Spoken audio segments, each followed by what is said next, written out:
Blog Talk Radio.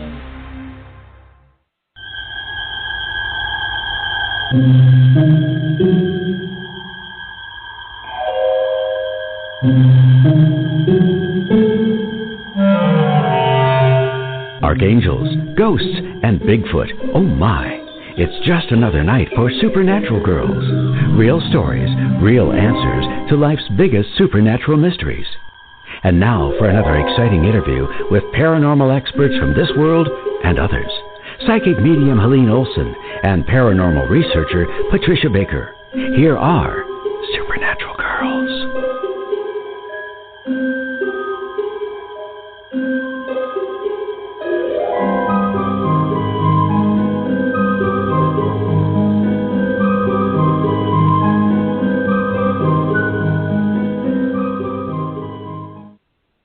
Welcome, everyone, to another episode of Supernatural Girls. I am your host, Patricia Baker, and I am here with my fabulous co-host, psychic medium Helene Olsen. Hi, Helene. How are you? I'm great. How are you doing, Patricia? I apologize to the audience for my little sniffles here. You're a little under the weather, I know, but I know you've got it under control here. Yeah.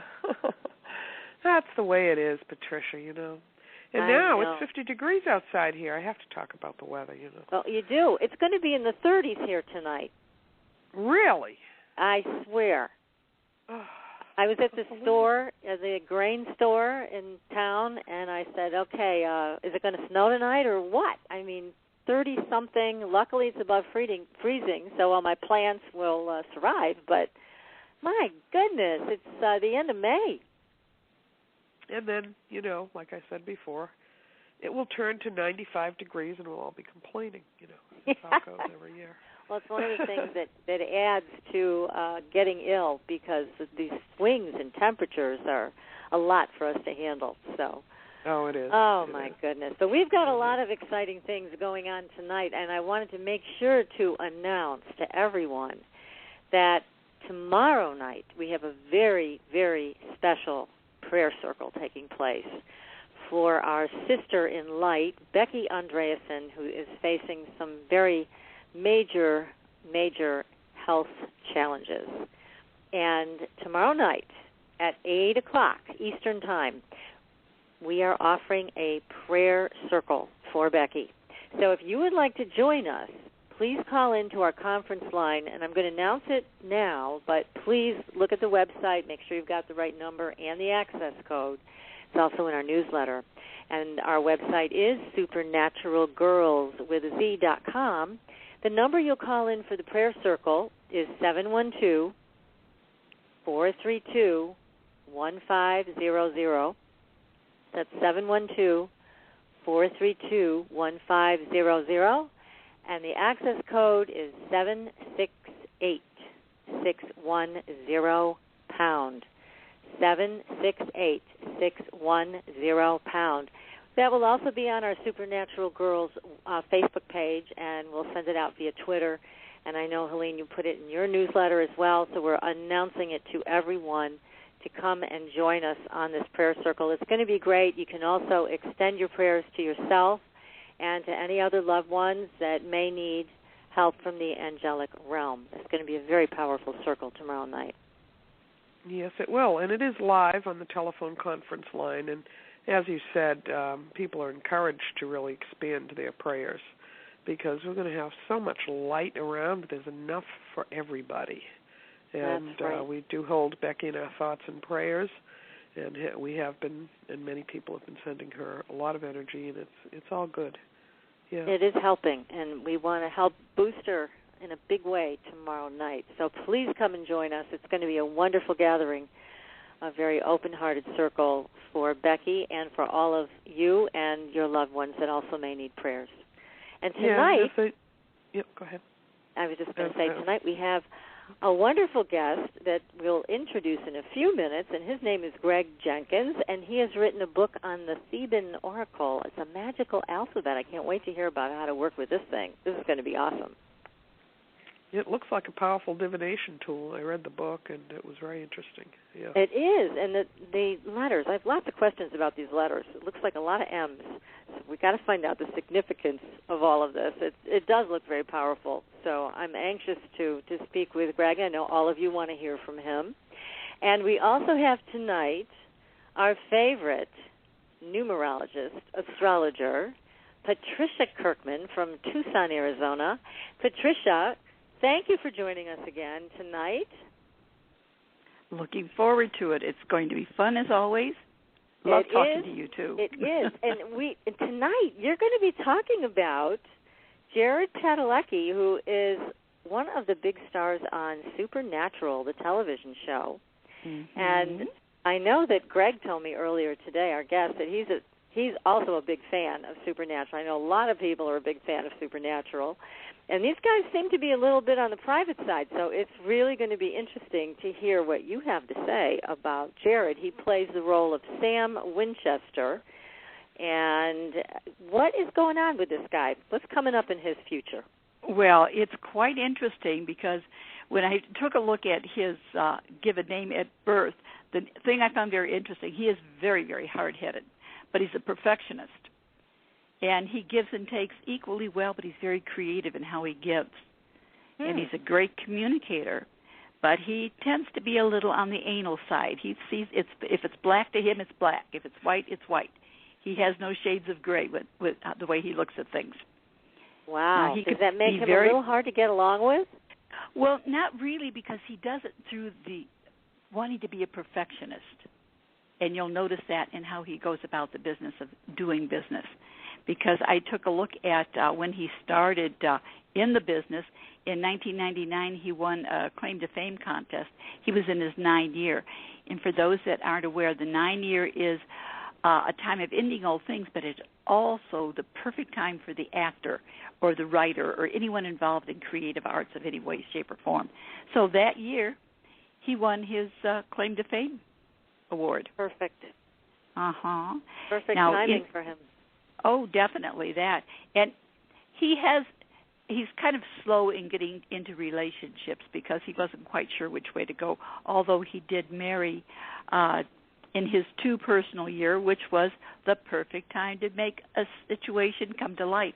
So he's very interesting from the standpoint, whether he's done it intentionally or not, his timing has been perfect for his marriage, for his break into the theater, and for his show. Really doing very, very well. Well, and then I took a look at. Go ahead. The show is just fabulous. It has some very, very loyal fans, and it keeps getting renewed. Thank goodness, because I would miss it terribly. And I have to say that both of these men that star in this television series and the supporting actors are tremendously talented.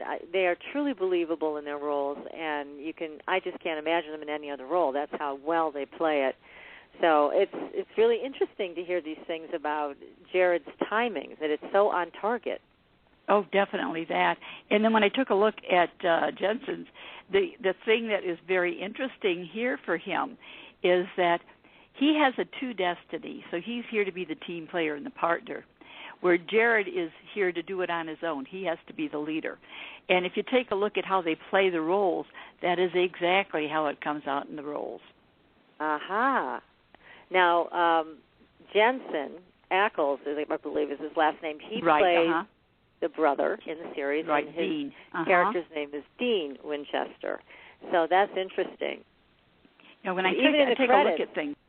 In the credits, Gerald's name comes up first. Well, yes. I don't know if he had a better agent or what. No, it really has to do with how they relate to things and how they go about it. Both of them have the opportunity to be, it's all about me attitude. But one does it with finesse, and the other one does it by a little choking and pushing as he goes. So Gerald has got his footprint in the sand already. So the other will have to follow suit. But even as brothers on the show, isn't it pretty much that way, where Gerald is the leader and Dean is the follower? More drama? Yeah, well, if they take turns with that in the roles that they play, it appears. Mm-hmm. But again, they're great actors, both of these young men, tremendously talented and so believable in their roles. That's what makes the show. Well, and the nice part is the part that they're playing, how it interfaces with their actual name. Oh, really? Oh, yeah.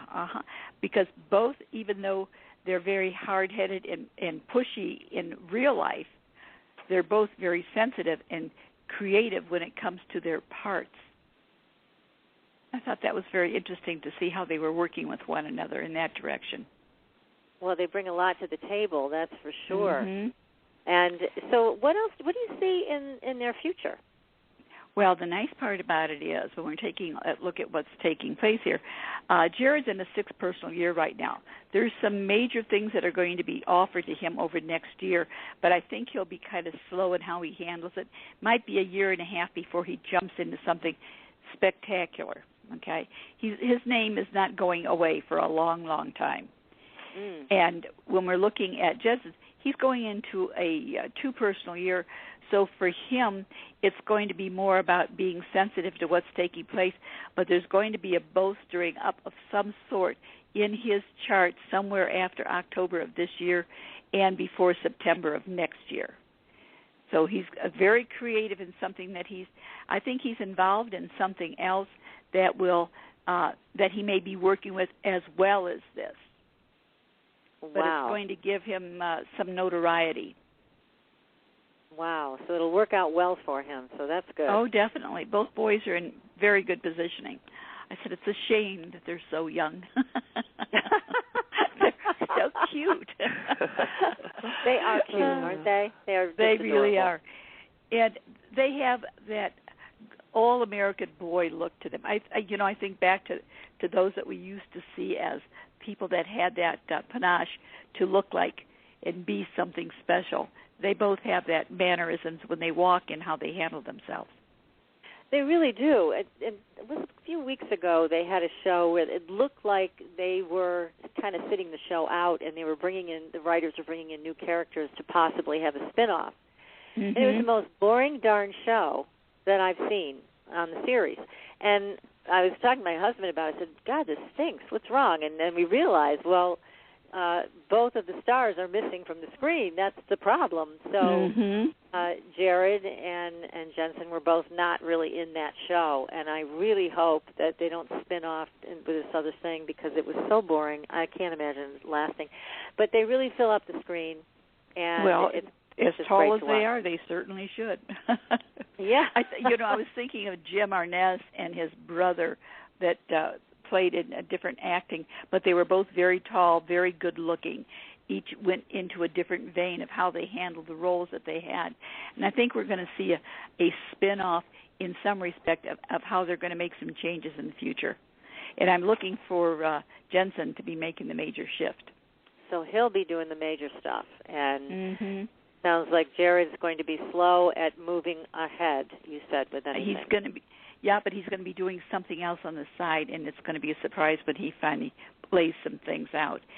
He's very detailed about things. He's what I'd call a plotter, making he wants to see where every step is, so that when he looks backwards, he knows exactly where he was, so he can know exactly where he's going forward.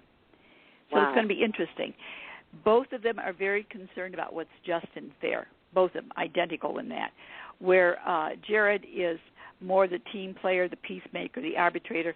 Jensen is more about it's got to be perfect. It's got to be perfect. That's why I see that perfectionist element of his making a shift next year.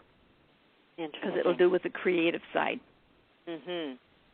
Wow. Very interesting, Patricia. Thank you so much for your... Oh, you're more than welcome. It's fun. I love doing this. Well, thank you, Patricia. You're awesome. Yeah, we love it. We love hearing about our stars. And next week you're going to be back with more stars and their information. We've got to be talking about Crowley, the King of Hell from Supernatural, and also we have Castiel, the angel, the archangel, and I know you're going to be doing their numbers also. It'll be very interesting to hear next week what you find out about those two, again, the supporting characters in Supernatural. So Patricia Kirkman, and you can reach Patricia at patriciakirkman.com if you would like your own reading, and we highly recommend you, Patricia. You're one of the best. Oh, thank you, dear. I appreciate that. And I'm waiting to hear the letters for the numbers for Greg Jenkins. Oh, yes. I've got to try to dissect those and put them together. Oh, my gosh, I know. Maybe there'll be a match. So we're going to bring Greg on right now. So, Patricia, thank you so much.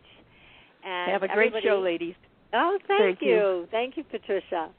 So now we are going to bring our guest live on the air. Now, Greg Jenkins is a terrific author. He has a great book called The Theban Oracle, Discover the Magic of the Ancient Alphabet That Changes Lives. And Greg is a PhD. He is a mental health professional, case manager, and pastoral counselor with over 25 years' experience working in the mental health and medical fields. He is the founder and director of Soulful Expressions, independent art survey and psychological consulting, and he lives in Orlando, Florida. And we are lucky enough to have Greg on our show tonight. Greg, welcome to Supernatural Girls. Thank you for having me. Yes. So what did you think of Patricia's rendition here of the guys on our favorite show? I thought it was very interesting. I've never really gotten into numerology, but I find it probably spot on. I don't know the actors, of course, but I love their characters that they play. They're very powerful. So, very interesting. They are, yes. So, gosh, well, this alphabet is really something, but please tell us how you got intrigued by this magical alphabet. What started you on this path? Theban, anybody who is involved in, say, Wicca or magic or any of those traditions will all know what Theban looks like, but the history of it is so arcane and so hard to nail down that it's just one of those great mysteries of human history. And it's like the Da Vinci Code in many ways. You don't know exactly what it means. You know maybe a little bit about the person who devised it. In this case, it's a man called Honorius of Thebes, who is completely mysterious, and many scholars don't even know if he even exists, if it was a pseudonym for somebody else. But the history of it is extremely arcane. So I think that's pretty much what got me involved in it. And I went to England because I have family there, and I went to the British Library. And I looked up a few of the Sloanes, which is their collections, and I tried to find as much information on it as I could. And I'll tell you, if the British Library does not have a lot of information on something, which is very rare, then it's a complete conundrum to history. And it's one of those mysteries that just keeps you enthralled, and it sure did with me. So I wanted to explore it a little bit further, and I thought, this is one of these systems that dates back to the ancient eye-writing techniques that some of the Hebrews used, even during the time of Chaldea, which is the pre-Hebrew organization, the pre-writing system, and so forth. And you'll find that this writing system here, Theban, is very similar to accepted Dark Age to Middle Age writing systems like Passing of the River, the Language of the Daggers, and non-script writing systems, which really don't have a purpose in language but do have a codex system to it. So nobody really knows where this came from. No, the legend is that, well, let's start with Cornelius Agrippa in the 1500s. He wrote about it briefly in chapter 24 of Book 2 of his famous work, De Occultia Philosophia. And he quotes Johannes Trithemius, who also wrote about it briefly in his encyclopedic works called the Polygraphia. Now, he tends to say that it came from a man called Peter Diabano, Peter the White, and he was the man who spoke to, or at least dealt with, this mysterious person called Honorius of Thebes, who is the reputed author of a very famous book called the Liber Juratus, also known as the Sworn Book of Honorius. Now, got to keep in mind that the whole purpose of the Theban script, allegedly, is that during the time of the witch burnings, the burning times, and the madness of the churches throughout Europe, they wanted to secure the magical works of all the magi from Spain and Greece and Egypt and other areas throughout Europe.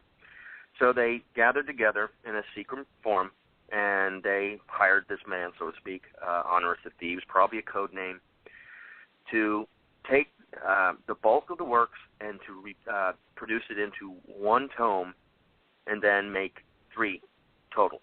And then they were going to be distributed to the highest magi in various councils. Now, today there's only fragments of one of those books, and the reason why, there's 2 possible reasons. One is that when one master dies and he doesn't have a proper acolyte or apprentice, he gets buried with him.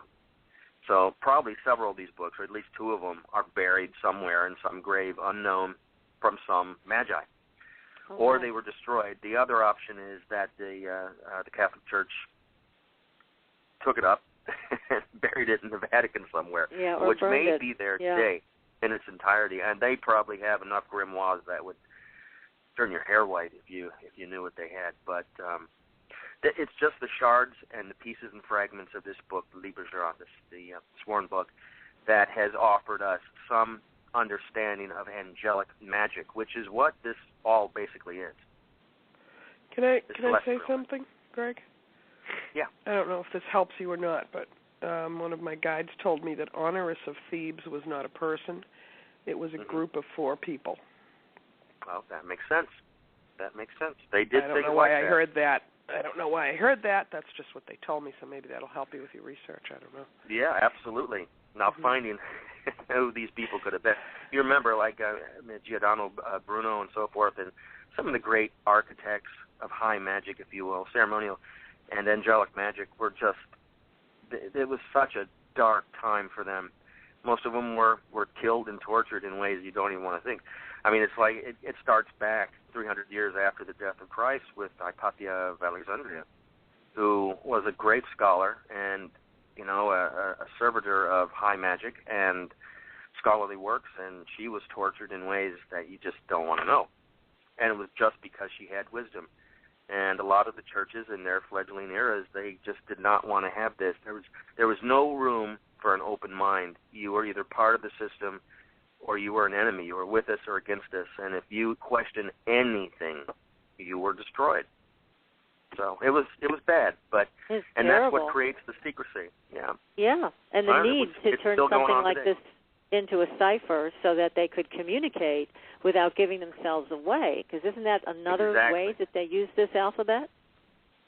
They still do it today. A lot of covens and groups and solitary practitioners of the old religion will still use Theban and various other ones to put things to code.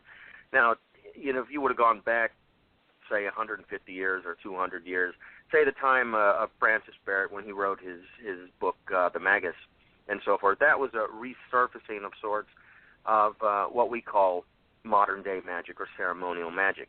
Before that, there was a huge lull in time for several hundred years where a lot of this stuff was only practiced by the most high scholar.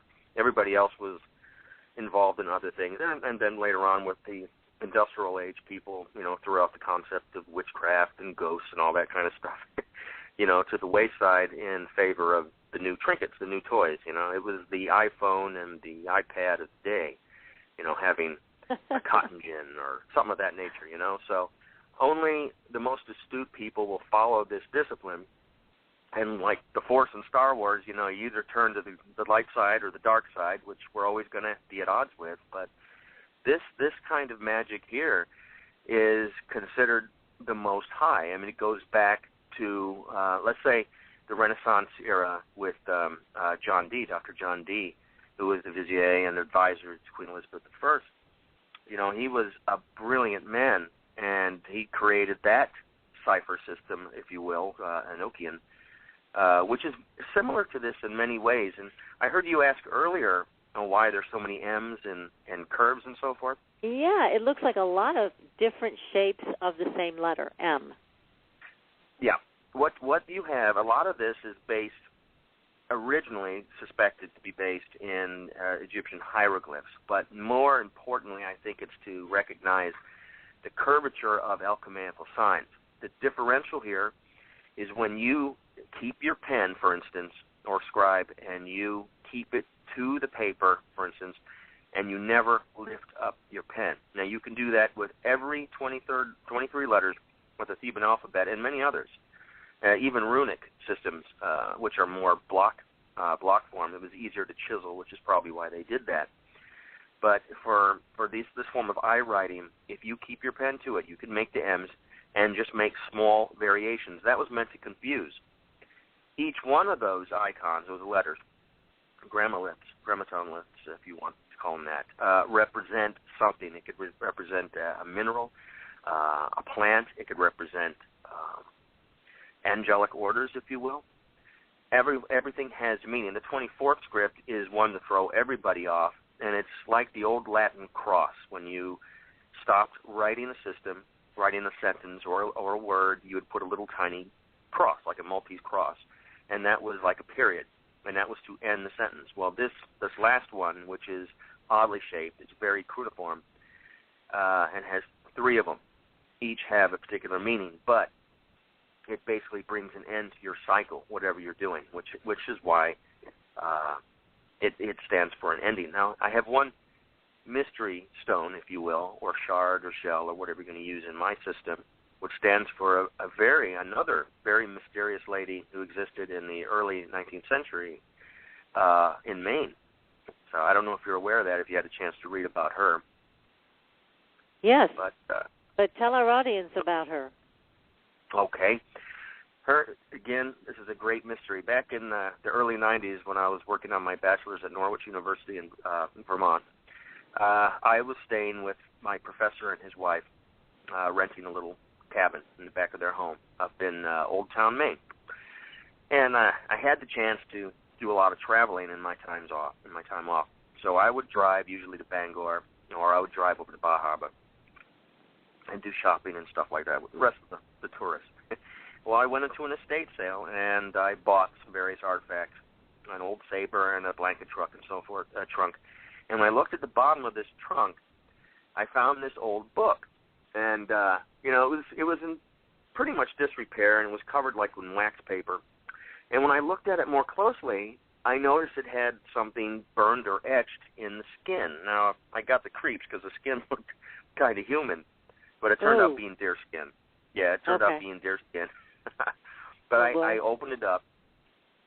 A lot of the papers were falling apart, obviously, because it was 100 years old or so, or more than that, 200, close to it. And I decided I had to have it. So I've got this for a song and a dance. Basically, $200 bought me the sword and the trunk and the book and the works. They didn't know what they had.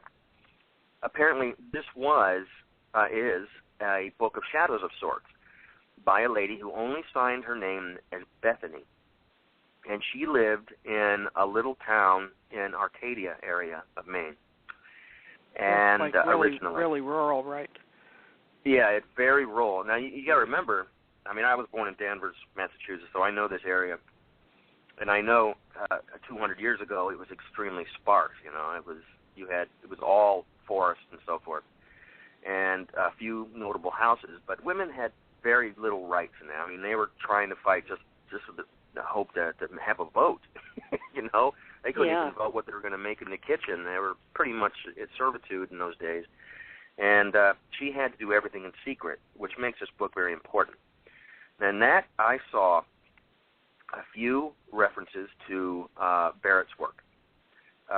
She said, basically, Mr. Barrett explains this and that. It was very hard to read her writing. It was very small script and so forth. But she also made a few icons of the Theban script. And at that time, I had absolutely no idea what that meant. And I took the book, and I went to one of my professors at Norwich, and I had him look at it, and I had Dr. Dubois look at it, Barbara Dubois, who's a Harvard psychologist, and she said she's seen it before. And the two of them, my professors, went and looked it up before they had mainframe computers and internet and stuff, but they went through their books, and they found the script, and they said it's called Honorin or Theban, and that was the spark. And it stuck with me all those years. And I kept this book in a very special place in a humidor-type box that you use for old fragments and what have you. And now it's in a little small museum up in Massachusetts. But I kept that in the back of my mind for all these years, and I just wanted to know, what is this about? So I started buying books and started getting very, very much in-depth with high magic, if you will. And I studied that as a folkloric study, which is one of my research assignments, folklore and the human condition and so forth during my master's degree, and psychology, counseling psychology. And I wanted to know basically what made humans tick and why did they turn toward this, and why am I, most of all, attracted to it. At those times, I didn't understand why I was attracted to it. I think I have a pretty good idea today, as probably some of your people that you're associated with. But when I did more research on the Theban script, it all pretty much fell in place. And I wrote this book basically in about 6 months. Everything flowed. Now, I've read other authors have this too. When something's meant to be, if it's providence or kismet or what have you, it just flows naturally, and it did. It's a lot longer than the book that you have in front of you. A lot more dedicated and a lot more information. But just for the sake of publishing, I think Weiser, has to make it so everybody can understand it. I got a little bit esoteric in some spots. But what you're seeing is a culmination of my research and how I apply it to a very simple system of divination, which, by the way, is not fortune-telling. A lot of people confuse that this is going to tell you your future, and that it's evil because Leviticus, the chapter of the Bible says you can't do that. Well, keep in mind that's referring to the murder of humans and animals to shift through their intestines to see the future. I can see where that would be wrong. I wouldn't do that today no matter what. This system not high on our list, that's for sure. Or on the list at all. But people did do that. Right. Right. But the form of the divination that you're seeing here is also extremely ancient. The Vikings use it, obviously, and many of the Germanic peoples, the ancient Japanese and Asian cultures used it. Polynesian islanders used it. All these people used it all throughout the world, and none of them met each other that we know of. History is very subjective, so I don't take it with a grain. I take it with a very large grain of salt. Let's just say that. There's a lot to history we don't know, but I think that this system is very simple and very clean, and it's meant to make you think, because you and I and everybody else listening has that magic within them. They already have it, and they always have. It's just some embrace it, some deny it, some understand it empathically. They automatically get it. I think nowadays that would be called like a natural witch, somebody who would have this understanding and it make things change by themselves without doing anything for it. You know what I'm saying?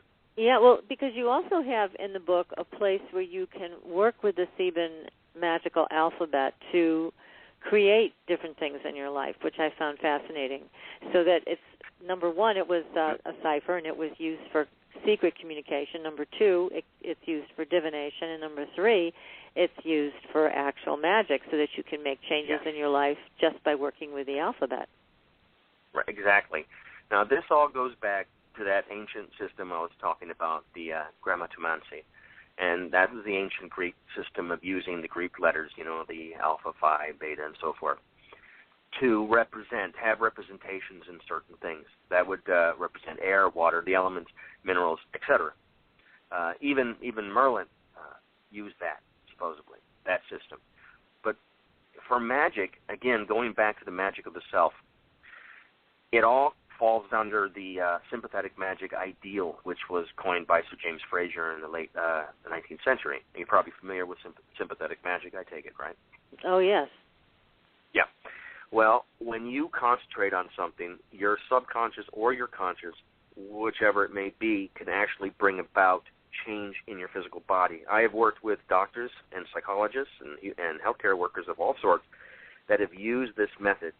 It's not ethically unsound, really. I knew one doctor that used it in Louisiana, sympathetic magic, whereas he would wear the blue sunglasses as a, the sign of a root doctor and so forth. He would note certain incantations and what have you to use with certain patients that were prone to belief in the supernatural, in things of a higher order. They may not have understood it, and they may have been, say, for instance, cursed by someone in their clique, and someone in their group, their social order. The curse may or may not have had power to it. That's open for debate. But the person receiving the curse believed it. That is the power of that person and started actually physically creating all these aspects of the curse. You got stomach problems, your vision's going to get blurry, your hair's going to fall out, whatever. That person created it. Without that belief, without that kernel of belief in the victim, the intended victim, the curse can't work. And that's where sympathetic magic comes in. So when you're using, in my stead here in the Theban Oracle, if you're using these icons that have a representation to something like strength or power or victory or something the positive, it's love, whatever it is, you can apply that because you know what it is. It's concentrated in that letter, in your mind, in your psyche, and you place your magical order, the ritual, which everybody takes part in one way or another. You're manifesting that cause by yourself. You don't need an athame. You don't need a wand. These are all just focusing tools. You are the magic, and you simply point it in your mind to the level that you want it to be, and it creates itself. Now, you can use it for dark magic, too, which I don't suggest, because that always comes back to you in a nasty way. But sometimes emotions get in the way and we make mistakes. And you can turn back from that and use these letters to bring it up. These are focusing tools only. That's how you look at these letters. Let me just ask you a question, because as I was reading through, let me just pick one of these to talk about. For example, you've got the H, the chest is what it's called. Dr. John D is the association. The divinatory meeting is concentration, thought, wise decisions. The sacred herb is carnation. And the angelic order is cherubim. Now, did you come up with these interpretations yourself? What I did is that I researched the person I wanted to use. Now, remember, there's only 24, 25 in this case, letters that I could use. And there are just so many people. Unfortunately, there's not a lot of female hierarchy in the magical realms. I wanted to put more in there, but they fell to the wayside in the annals of history just because the man pretty much ruled the roost. I'm sad to say, in those days. So they didn't get the recognition. So I had to pick out the ones that were so famous, like Hypatia, and put them down in here. And Bethany as an icon for the unknown, because she definitely is unknown, though I put her in a particular place of high magic. So it looks like what you've done is did you take then these ancient symbols and make them more contemporary so people could work with them today? Yes. Okay. An icon for John D, as you said, concentration and wise decisions and so forth. That was because he was a brilliant man. Don't get me wrong. He was an expert chemist, a mathematician.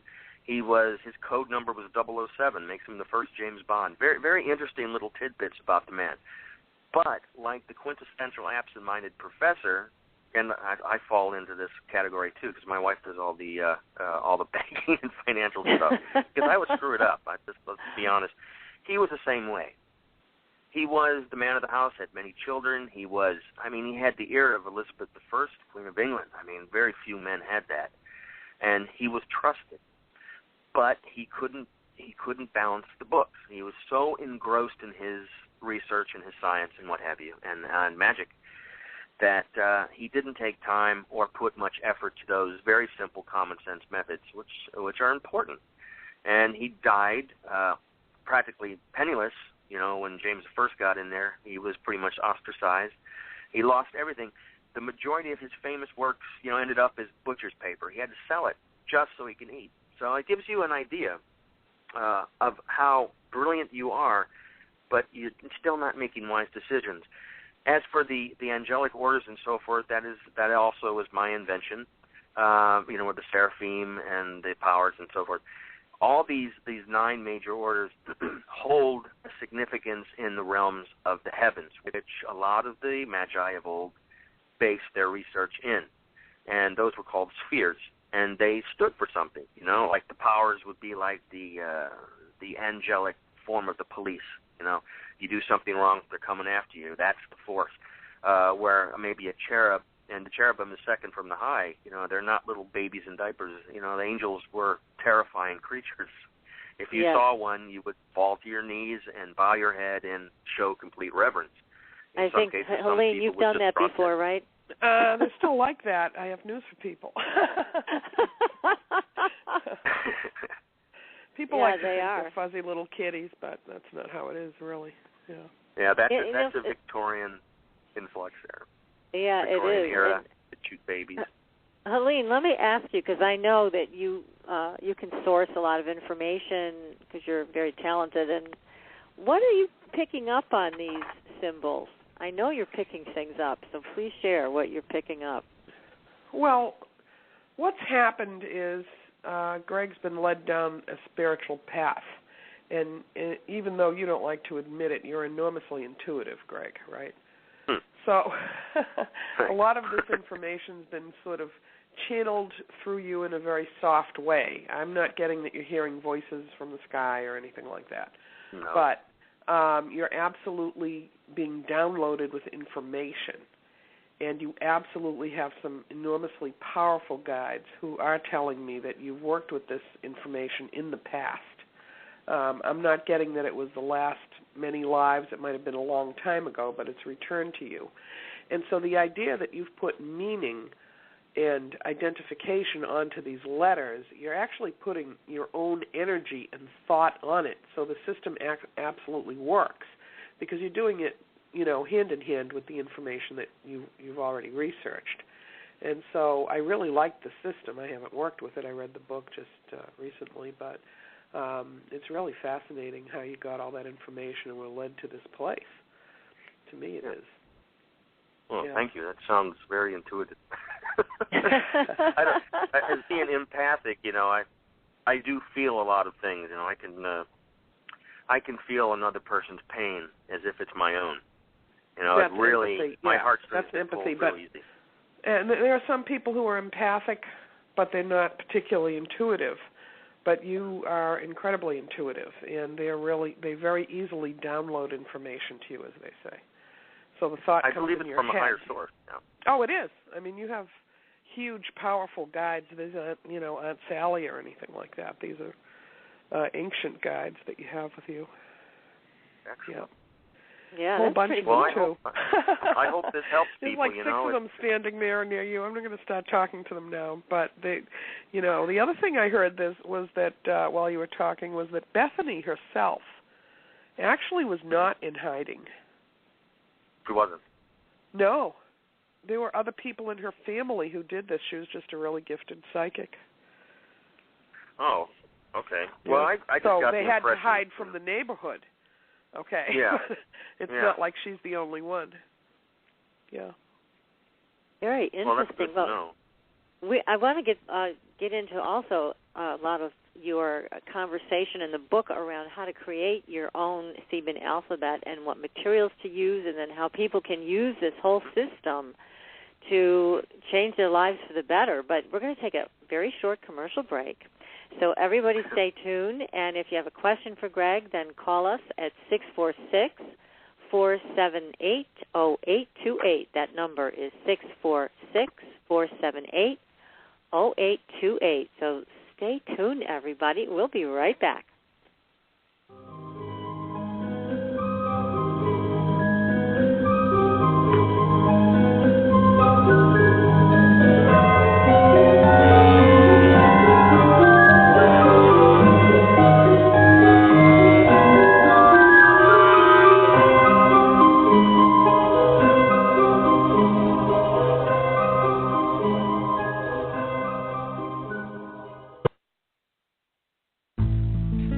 This is Veronique Raskin, founder of the Organic Wine Company.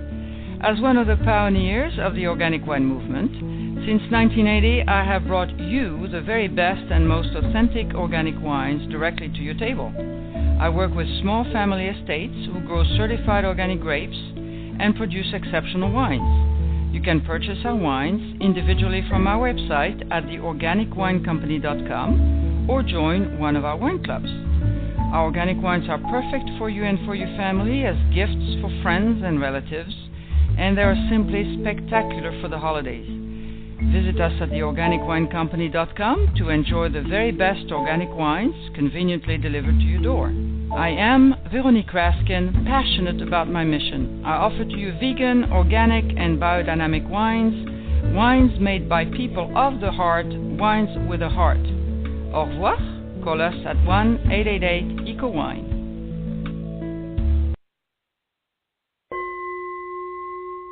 Are you ready for a new experience of freedom and powerful connection? Would you like a positive, effortless change in your life?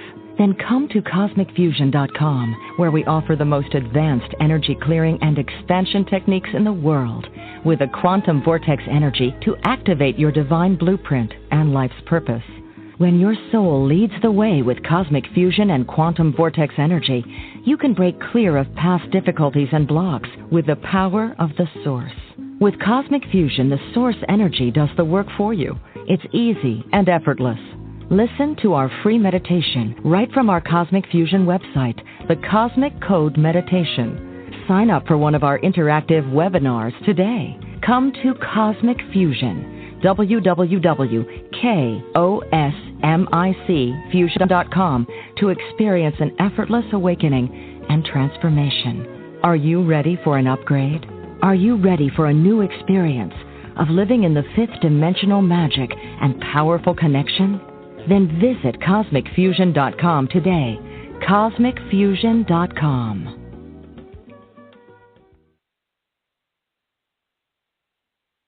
Your property tax bill. Have you seen it lately?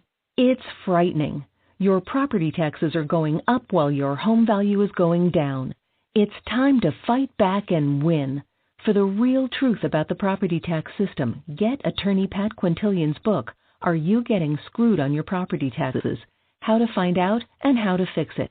Attorney Quintilian answers all your questions and gives you the facts you need to fight a property tax bill that is spiraling out of control. You'll also read about what happens to property owners who don't check their property records, only to find out too late they're taxed on square footage, fixtures, and even buildings that they don't own. Is this happening to you? Learn your rights. Buy attorney Pat Quintilian's book today. Are You Getting Screwed on Your Property Taxes?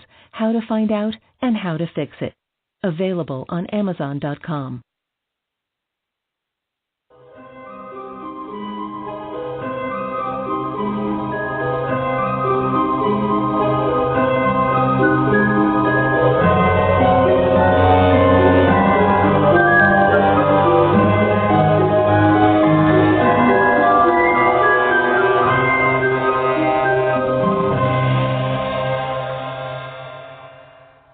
Welcome back, everyone. We are speaking tonight, Helene, Olsen, and myself, with Greg Jenkins. He is the author of the Theban Oracle.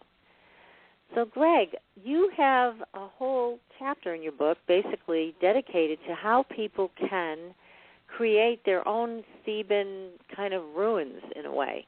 Tell us about that. How do we do this? How do we use this system for ourselves, and how do we create these alphabetical magical symbols for our own use? Well, the creation of such a device, a focusing tool like these stones or shards or what have you, is completely up to the person who wants to do it. I like stones or clay products myself, because you can feel the earth in your hands, you can feel all of nature and absorb what is in it. Now, that in itself may sound very mystical, but if you ever held like a rock, for instance, for a period of time, you'll start to feel things if you're open to it, if you're intuitive or at least open-minded enough to sit back and relax. You can do this with all natural things. If you do it with a piece of plastic, not so much. Metal, yes, because it's also a natural earth element. But stones and minerals and things of that nature, woods and bones, things that have lived, all have a certain, I guess you can call it a power to it. And it doesn't matter what you use. It really depends on you. A lot of the Ethiopian tribes would use turtle shells or seashells that they would bring back, and they were worth quite a bit of money, and as well as many people in the Polynesian islands and what have you. They might use scales of very large fish and let it dry and put a little symbol on it. You can paint it, or you can etch it like I do with mine, just simply by an engraving tool, at some kind of hobby shop or what have you. You draw the picture on it, for instance, on a stone, and you just etch it real lightly, and it makes that part white or whatever the meat of the stone color is. I prefer something like this as, say, tarot cards, for instance, because cards, in my opinion, are manufactured. They're covered in a plastic. There's just something taken away from it. That doesn't mean you can't receive something from it, that it's not working as well as a stone or a bone fragment or what have you. But there's something. So you're saying there's more of an organic connection when you create your own like this, and it's a natural substance. Mm-hmm. Exactly. Yeah, I prefer all natural organic. So, and you can pick out a stone that has meaning to you. Power stones, what have you. You can use an agate or bloodstone, for instance, is popular. And these are interesting. And when you etch on them, the stone inside is going to be more white, so you'll see the letter, the glyph. But you can use wood shards too. Have you produced your own set that people can pick up at metaphysical stores? I have not. Originally, I made my own. I mean, time. Some people like to pick them up. You know, they like to look. Some at people them don't want to make their own. Right.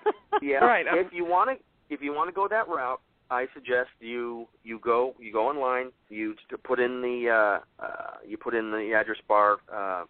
You can put in Theban stones for sale. You can put in witchcraft supplies, whatever, and then ask various sellers who will do that. I know. Oh, okay, but you haven't had one produced yet.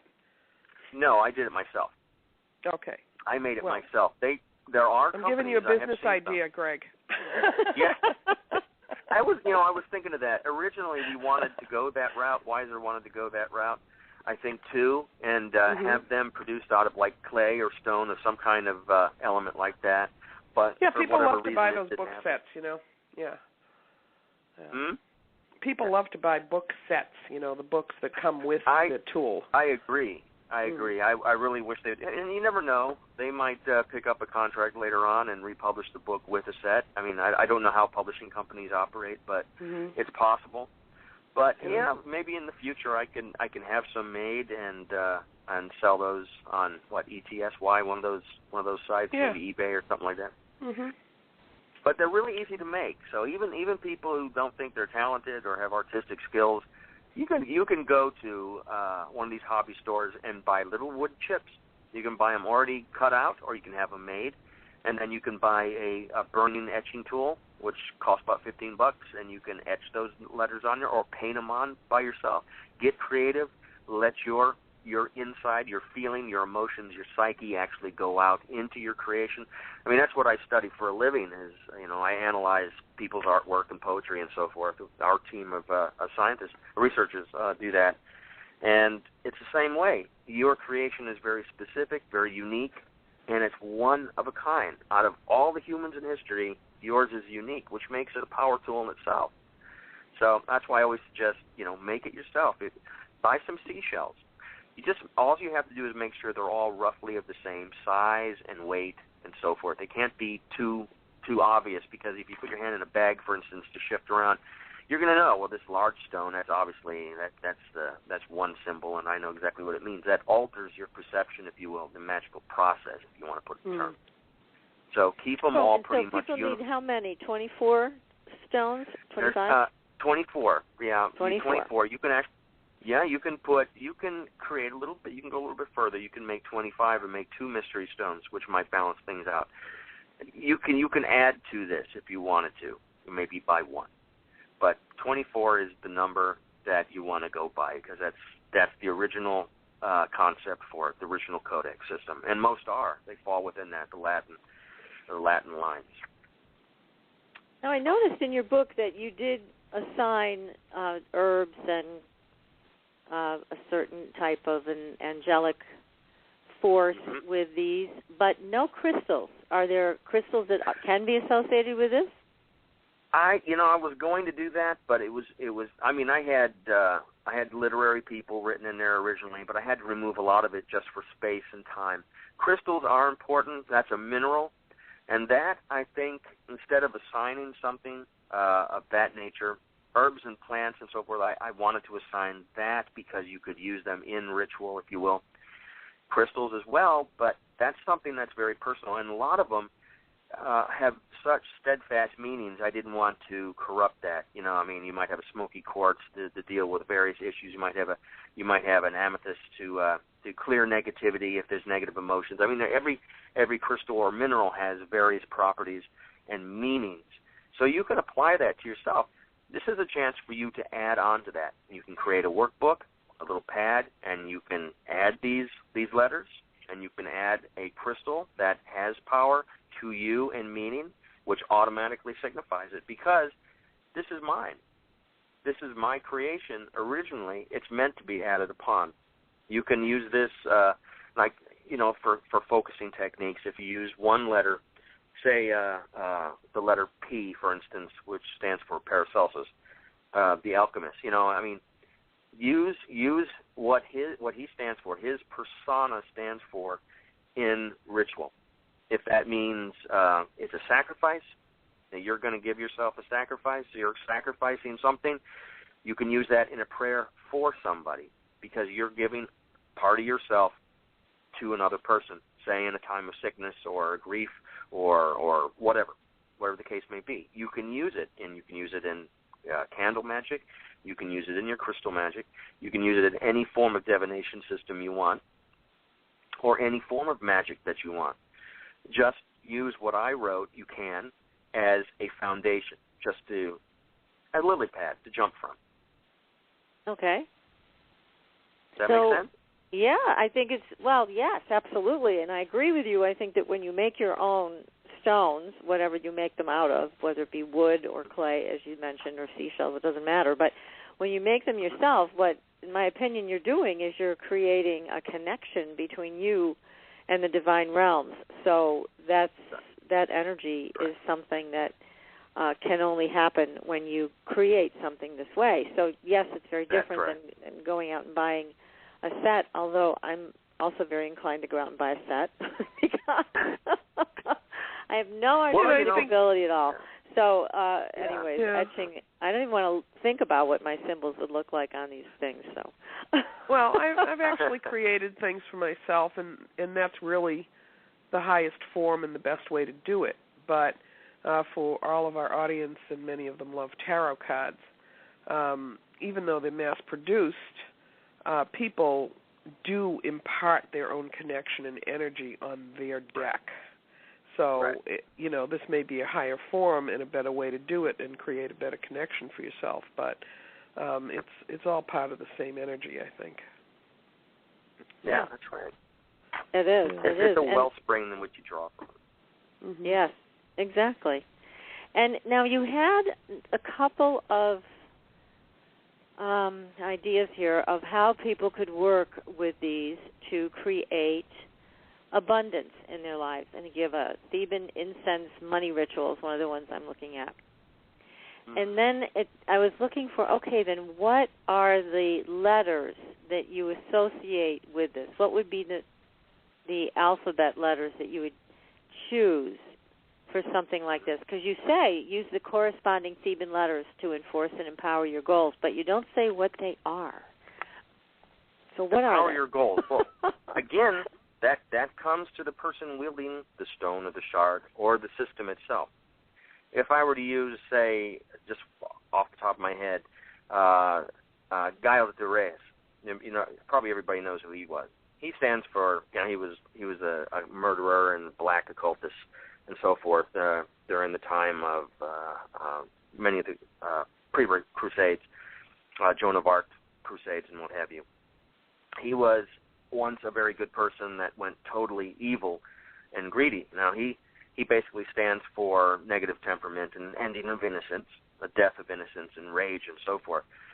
Now, the sacred herb I put to that was stinging nettle, and the angelic order was the virtues. Now, virtues would be for bringing back that virtues to a negative situation. Say you're too lost in something, say addiction and what have you. You're conscious, you've got that problem, but you want to get out of it. You want to move out of it. Well, you're part of a negative temperament right now.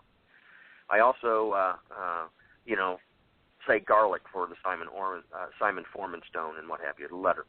Well, that's obviously something used to repel. I mean, that's an ancient repelling herb and you would apply that directly to your, if you want to call it magic or ritual, you can. For abundance, in this case, you want to draw something in. So whatever the letters I apply to that, just concentrate on those letters as being abundant. Think of it like the rune stones. That was very popular back in the 70s and 80s. It's not an ancient custom, an ancient system. It was devised, well, I guess it was devised in the 18th century, but it doesn't go back to the time of the Vikings. It was just used as a lettering system and for giving directions for Vikings, and it later on took on a mantra of meaning, of magical meanings. But in this case, much like the runes, you apply the power, you know what it stands for, and you use that as the focusing agent, the conduit, to what you want done. You want abundance. A lot of these spells that I put in there, and I use that word loosely, spells, again, this all falls under the sympathetic magic concept. You create the ritual, you put the power and energy to the ritual, and thus the ritual takes place. The magic that you're the end goal occurs because you believe in it, and it will occur. The magic, unlike Harry Potter, isn't just flipping a wand and then it appears. You fix your glasses or whatever. It's not going to happen like that. It never has. But it takes time sometimes. And if you're open to it and you're honest, you will see this stuff taking place. I know that these things these rituals, if you will, do occur. They do work. I've tried them in myself years ago, and it does work.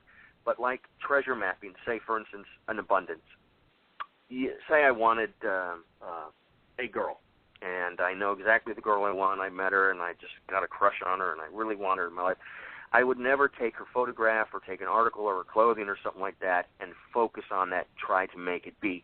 It's not that you wouldn't actually have it.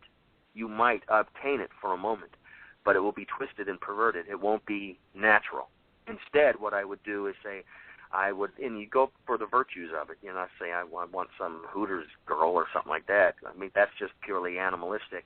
But if you say, I would like a woman that's compassionate, that's going to listen to me and accepts me who I am, and put all these characteristics down there, and then perform the ritual over various periods of time. The ancients would have had, various days and the moon cycles and what have you is very complex. It doesn't need to be that way, for instance. It really doesn't. You might use Thursday as a day. You can use a waning moon. You choose your own path, your own traditions and what have you for this. You can apply it to this ritual system. But so long as you apply it in the proper way and you take your time and you're steadfast in your belief in it, whatever it is, if it's the burning of a particular spice, if you want to clear negativity, you might want to burn regular clove powder and a metal censer and so forth, fills the air up there. You concentrate with the smoke dissipating, with the negativity dissipating, and it goes away. That's the sympathetic magic that you can create in yourself, and that is how my rituals work. Well, I appreciate you delineating that, because it is not inside of universal law to exert will and power over another person's choices, right? Right. That's bad mojo. Don't want to do that. Yeah, that's right. And your explanation was excellent. Yeah. Yeah. Yeah, and so when you do this, it's a little more abstract, and as you both just were discussing, you don't inflict your will on someone else, but you can call to you the energy that you're looking for in the right person for you, the right situation, the right job, etc. And again, this is all in your book, the Theban Oracle, and it does list very clearly different types of incense, different candles you can use for different rituals. And again, it's all about using it as a focus for your intent, which is the same as it is in all good magic. So it's very easy to follow. They're like little recipes that you have in here. It's devised to help, for you to help yourself. And in many ways, this is just a self-help tool. It's not going to say, okay, quit your job because you got a new one coming. It's not going to do that. I mean, it's like people get confused by a lot of the icons in divination magic. That they'll look at the death card in the tarot and that arcana, and they'll say, you're doomed. I got the death card and the hanging man and the crashing tower. It's the end of the world. No. But people who really read know the difference, I think. they know the difference. But the first look is doom and gloom, and that's not what you're supposed to do. It's take your time and really think about this. That's why, I say in the book, sacred places are so vitally important. If you go back 60 years, 100 years, you could go out in your backyard and sit in a nice little garden or what have you, or wherever you are, you could find a lot of peace. But today, and it's only going to get worse, I'm sad to say, but it's just humming, a constant, annoying hum of technology and negative vibrations and anger and resentment, and all these popular things are produced in almost everything we see, from magazine articles to websites to phone messages to the evening news. And this stuff just gets into you and embraces you and turns you if you let it. And a lot of people do because they're weakened by it, and that's the whole goal of it, is to break you down and to make you subjective. I know that sounds like conspiracy theory, but basically that's exactly what's happening. So when I say a sacred place, if it is on the beach at sundown and there's nobody else on the beach, that is a prime time for you to get in touch with nature and yourself.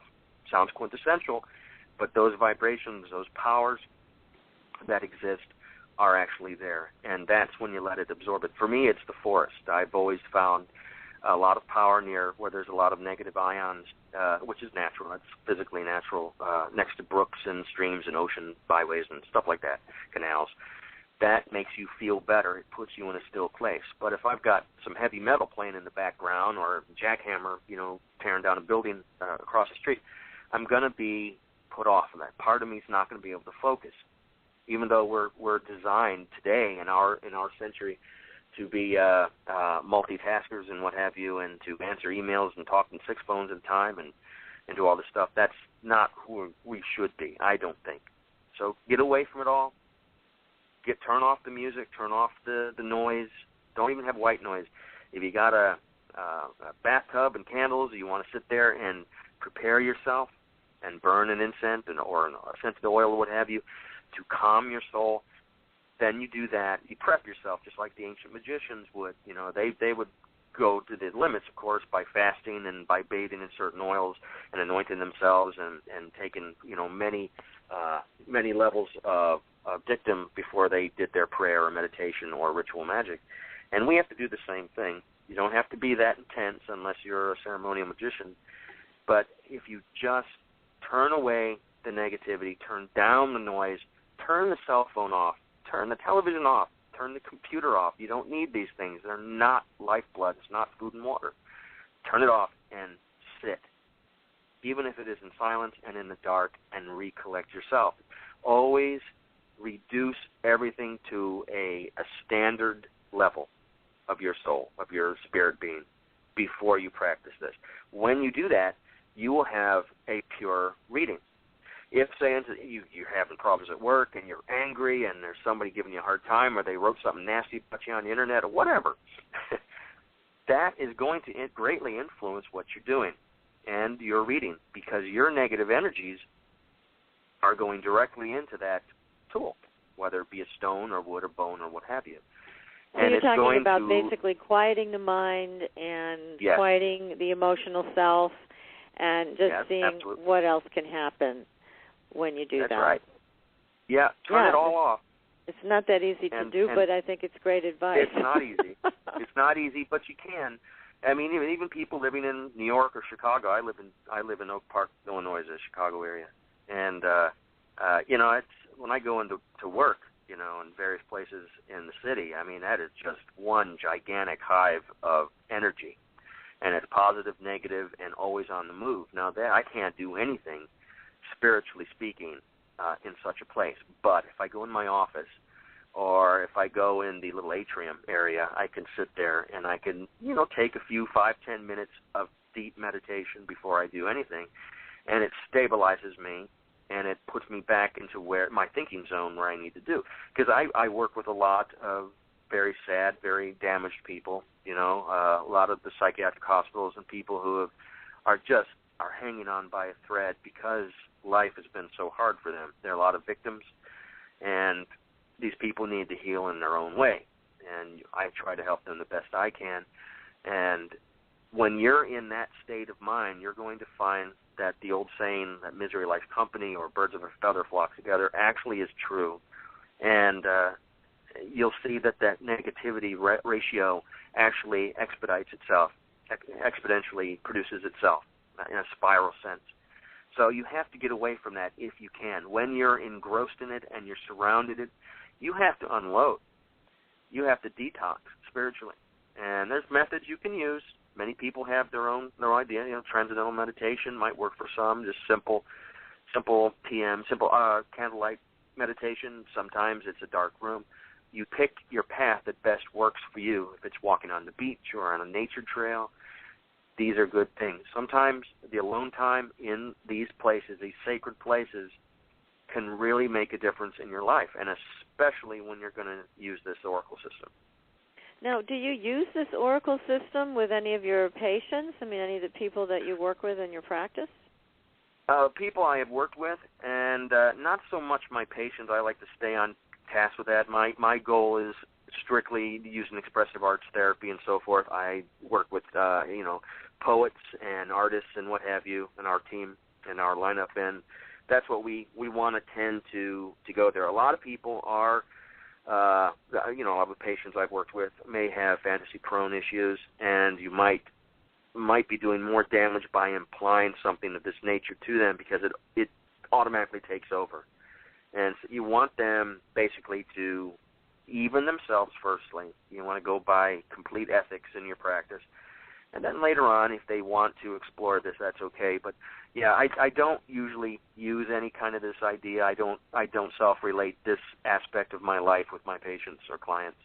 But my friends and so forth, yeah, we've had get-togethers and we've done this. Also, you don't want to be intoxicated or drinking too much wine and so forth. A lot of people like to have a glass or two of Chardonnay, when they're doing this. That alters it too. Your vibration. Sure it does. It may make it more giddy. It may make it negative. It may bring out some, not so wholesome ideas in what you're reading, and it's going to alter what you should be reading into something else. So. Right. Well, I have to say these symbols, when I first looked at them in your book, reminded me of another author we had on the air not too long ago who talked about the sacred science of Japan. And, Helene, you know this chart because we've worked with it. And there's this chart that is in the book, and it's something that's, again, a big mystery in ancient Japan. He was trying to source where this thing came from, and he thought it was a divination tool. But when Helene and I started working with it, and Becky also, at that time, we really felt that it was like a telephone. It was a way to communicate with other dimensions and things like that. And with the Theban alphabet, I have a similar feeling. It's almost like it's a telephone to the angelic realm. I mean, these symbols are truly powerful and can connect you right up to the different levels in the angelic realm. Now, I can understand if that was the case, why the churches would not have wanted this in anybody's hands. That's right. There were a lot of contradictions back in the days. Pope Leo III used it, and Pius V, and all these guys were using various forms of magic that we understand today in their own practice. And it's kind of like voodoo or vodou. You intermix Catholicism with African black magic and so forth. It's a contradiction in terms. It should be, but they use it. So I find it interesting that these hierarchies and popes and archbishops and bishops and what have you use these magic systems. Not all of them, of course, but a lot of them used it. And you remember Catholicism in this case was the all religion. Basically, it was for everybody. It was designed for that. And there's a lot of magical traditions intertwined with that faith, whether you believe it or not. And it's the same thing. As far as being a connection to the higher realms of angels and what have you, yes. I base a lot of my work not just on the runic system, the runic casting system, or the grammatoliths as a form of divination, but also the Enochian method, which was devised by Dee and Kelly, of course, mostly Dee, And that was meant to be done in verbiage and tones, various tones, that you can actually open up portals and gateways and so forth. This is a part of medieval metaphysics that nobody really understands. A lot of people suspect that Dee did understand that and was in communique with angels. And that being the case, it's understandable why you would probably not pay attention to your hygiene or having lunch or dinner or taking care of your finances. It would be so ingratiating to see a different realm of existence and totally disregard the current realm. It's like people that have near-death experiences and what have you. They come back. They didn't want to come back.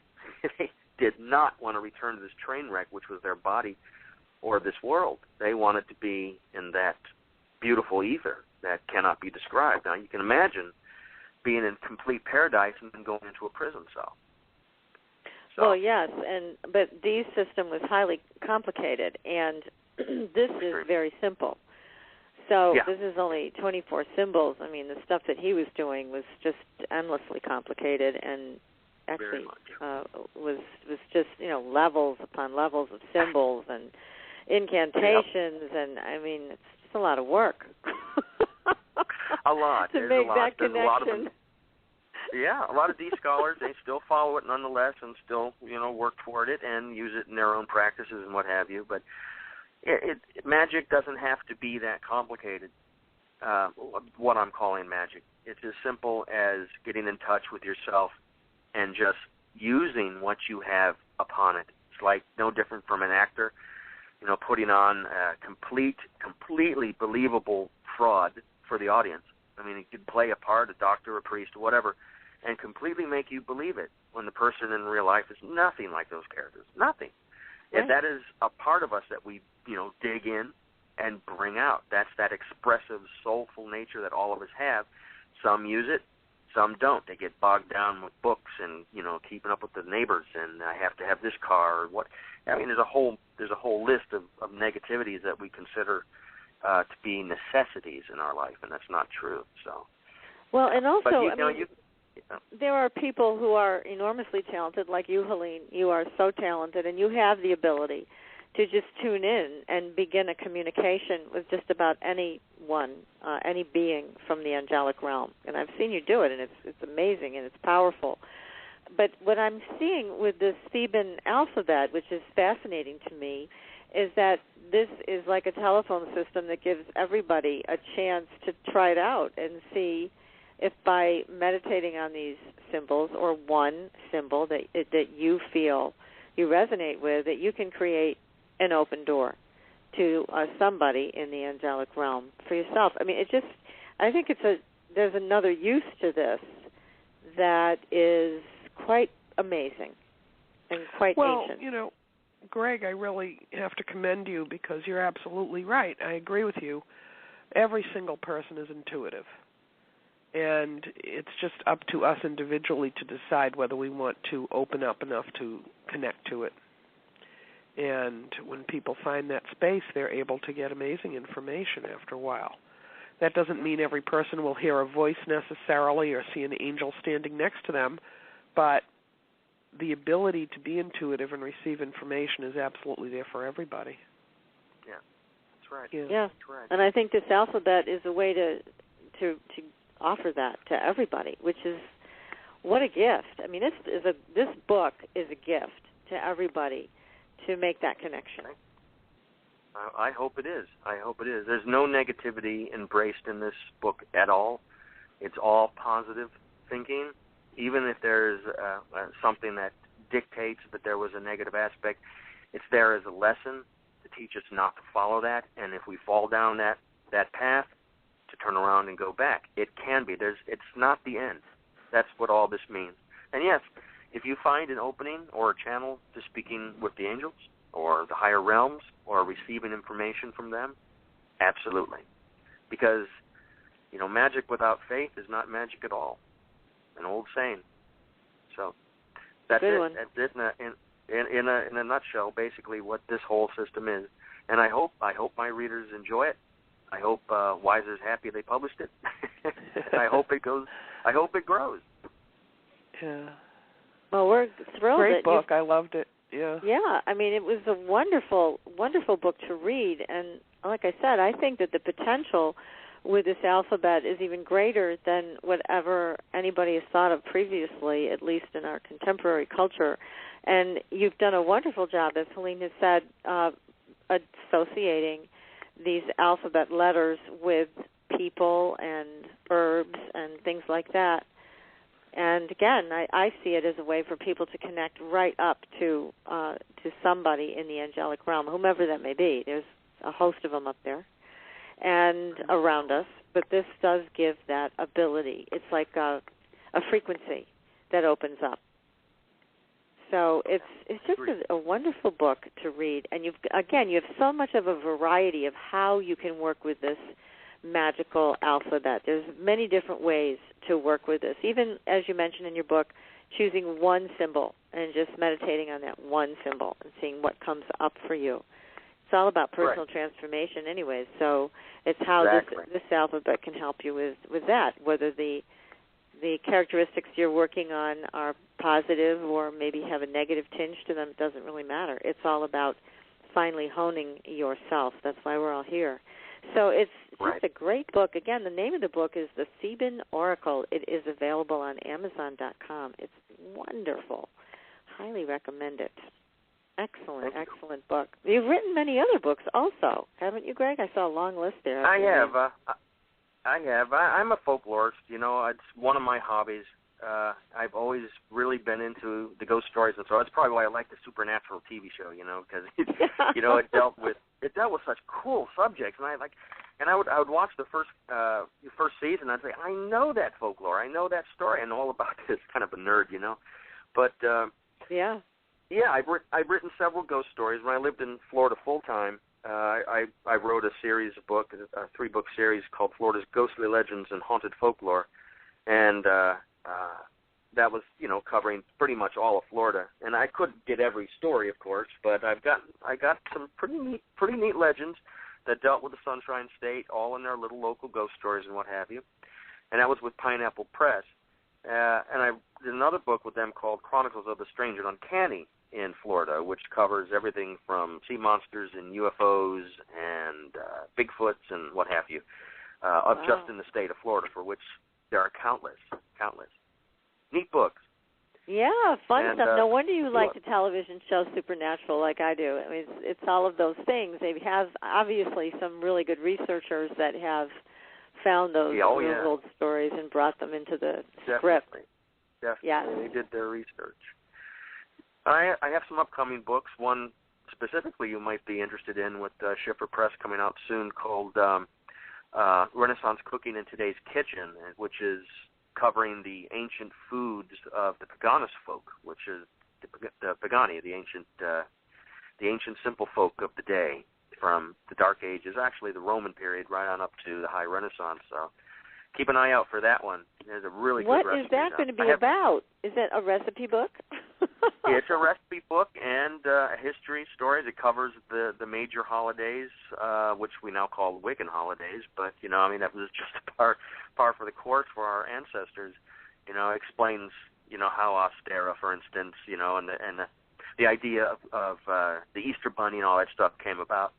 It has nothing to do with Christianity, of course. It's a very, very, very ancient pagan ritual. And it even had a bunny rabbit and colored eggs. A lot of people don't realize it. Really? Oh, gosh. This is going to be fun to read. It's going to be fun, yeah. But the recipes are really Can you really reproduce the recipes? Absolutely. Now, I'm not using the more audacious, the more nasty recipes like boiled dog or porpoise and stuff like that. They had hedgehog in a bowl in its own blood. And they ate things. I'm just ridiculous. Oh, no. Not hedgehogs. They're so cute. Hedgehog. Oh, no. That's got to hurt going down, I know it. Oh. But, keep an eye out for that. Like them too much to think of them as food. But yeah, me too. I'm practically a vegetarian. I eat mostly just fish nowadays. But. Oh, gosh. So tell us again, what's the name of this book that's coming up? This one is called Renaissance Cooking in Today's Kitchen, And the subtitle is tentative at this point, but basically it's Ancient Recipes of the Paganist Folk. And that's coming out sometime this year. They have all my photos and final copies and so forth, so it all depends on the publishing of it. Excellent. We'll have to. And I have other books too. I saw, like I said, there was a long list after your name. So yes, everybody should go to Amazon.com and look up your name, Greg Jenkins, along with the Theban Oracle. And the Theban Oracle will contain a whole list of this magical alphabet and how you can use it in both divination and in creating your own reality. So it's a wonderful handbook, I think, to have. And it's been a pleasure having you on the show, Greg. Thank you so much for joining us tonight. Yes, thank you very much. Thank you, Greg. Yes. Yeah. Well, look, you stay in touch with all these exciting projects, please, and we'll have to have you back on the show. And I just want to thank you again, and then also we're going to be announcing one more time the prayers for Becky. So, Greg, thank you. Everybody just stay tuned, and we will be having a prayer circle tomorrow night, and that is Thursday evening. And this is for our sister in light, Becky Andreasen. So Thursday, May 29th at 8 p.m. Eastern Time. We will be having the prayer circle for Becky and also for you, all of our audience members who want to call in, and their prayers will be extended to you and your loved ones. There's going to be, as Helene mentioned, plenty to go around for everybody. And the number to call to join us on the conference line is 712-432-1500, 712-432-1500, and then you're going to be prompted to enter an access code. That code is 768-610#. Again, that number is 768-610#. And shortly after 8 o'clock, we'll be closing the line. So make sure that you call in at 8 o'clock. And you can go to supernaturalgirls.com website, and you will see the phone number and the access code posted there. And is it on your website also, Helene, Angels Lighthouse? Oh, yes, it's at angelslighthouse.com as well. So I'm not a person who runs around with a pencil in my hand, so I don't want anyone to worry. They can go right over to supernaturalgirls.com. It's right at the top of the homepage there. And if for some reason you are not able to join us right around 8 o'clock and the conference is locked, you are also able to tune in and meditate right from where you are. We are going to draw people in beyond the telephone call. So feel free to sit in meditation. We are expecting the call to be from 20 minutes to a half an hour. And again, these are prayers for Becky, and they're also prayers for you and for your loved ones who may need healing. It's going to be great. I can't wait to do this one, Helene. This is going to be so much fun and so powerful. Yeah. Are you feeling the angels lining up for this one? Oh, they love a party. I keep saying that, but they love it. Whenever there's a group getting together for prayers or healing or sending light, they just line up by the droves. They really do. So, and especially for Becky, you know, she's a special, special spirit. So it's going to be really good. I hope everybody joins. Yes, please. Please do join us. And again, to access that phone number and code, you can go to supernaturalgirls.com or angelslighthouse.com. It is posted on both places, and Helene and I will be posting it on Facebook and in our Twitter accounts. If you're not following us on Twitter, please go ahead and sign up for that with Supernatural Girls. And Helene, what's your Twitter name? It's Psychic Helene, right? They can go, but they can go to angelslighthouse.com, and there's a Twitter symbol there. There's a little tweet bird there. Yeah, a little blue bird, yeah. Good. You, so, you guys can follow us all from right from our web pages. and get the access code and the phone number. And again, that's 8 p.m. Eastern Time. So another wonderful such a great show. It was. Yeah. Very fascinating. It really, is. Taken with him. Yeah. Yeah. I really enjoyed what he had to say, and I thought it gave people a refined insight into what divination really is. I like a lot that. of That's people, a good way to put it. You know, a lot of people go to readers because they want to know what is going to happen. But see, the choice is really ours about what's going to happen. Yeah. The information that you get from that gives you some information to be forearmed with so that you can make better choices. And that's really what it amounts to. So, yeah.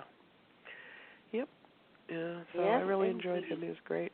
Yeah, great guest. And again, the book is The Theban Oracle by Greg Jenkins. Well, Helene, another wonderful evening. I've been so lucky to share it with you. I hope you feel better. Me too, Patricia. Thank you. Sniffles, you know, we like to complain. I know. Well, everybody stay healthy and happy, and join us on the conference call for Becky tomorrow night. And we'll be back next week with another exciting show, Wednesday night, 7:30 to 9. Good night, Patricia. Good night, Helene.